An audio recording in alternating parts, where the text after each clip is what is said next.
دوستو یہ رمضان المبارک کا مقدس مہینہ ہم سے رخصت ہو گیا۔ یہ مہینہ سال میں صرف ایک مرتبہ آتا ہے، پھر بھی ہمیں اس مہینے کی قدر نہیں معلوم کہ اس کی اہمیت کیا ہے اور ان کی قدر کتنی کرنی چاہیے، اس میں کتنے نوافل پڑھنی چاہیے، کتنے روزے رکھنے چاہیے، کتنے فرائض پڑھنی چاہیے، ہمارے نوجوانوں کو معلوم نہیں ہے۔ لہذا جس نے اس مقدس مہینے میں روزے رکھے، نوافل پڑھے، فرائض کا اہتمام کیا اور تراویح میں قیام کیا، اللہ تبارک و تعالی انہیں انعام دے گا، اور جس نے ان چیزوں سے لاپرواہی کی اللہ انہیں ٹھکرا دے گا کہ تو نے میرے مہینے کا بھی اہتمام نہیں کیا۔ لہذا لوگ یہ پوچھتے رہتے ہیں کہ آپ لوگ یہ کہتے ہیں کہ رمضان میں اللہ کی رحمتیں برستی ہے، اللہ کی رحمتیں نازل ہوتی ہے، لیکن میں نے رمضان المبارک کے مہینے کو پایا لیکن اللہ کی رحمتیں مجھے کہیں نظر نہیں آئی، اللہ کی برکتیں کہیں نظر نہیں آئی۔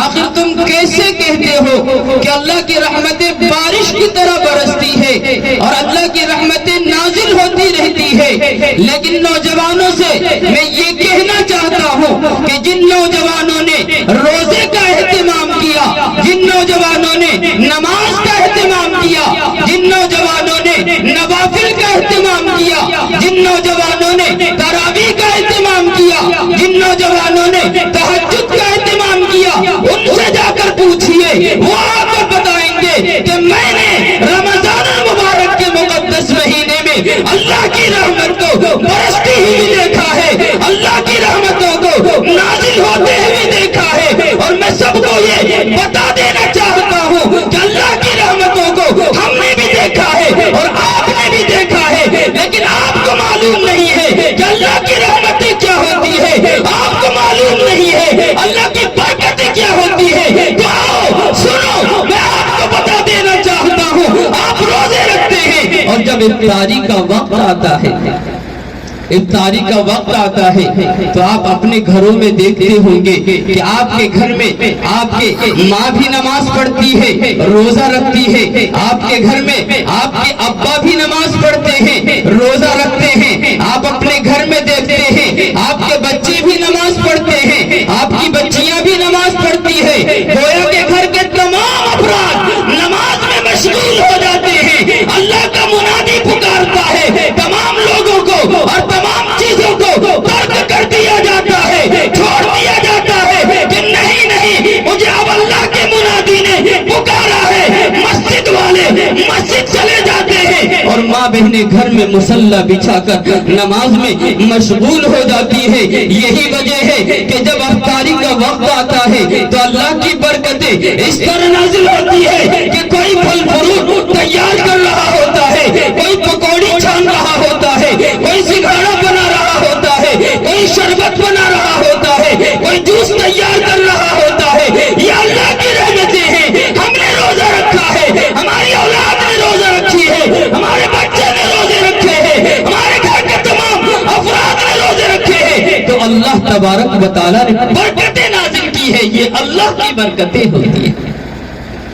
یہی دیکھ لیجیے آپ، جیسے ہی عید کا رمضان کا مقدس مہینہ ختم ہوا، ساری رحمتیں رک گئی، کیونکہ بیٹی بھی نماز پڑھ رہی تھی، نماز پڑھنا چھوڑ دیا، اللہ کی رحمتیں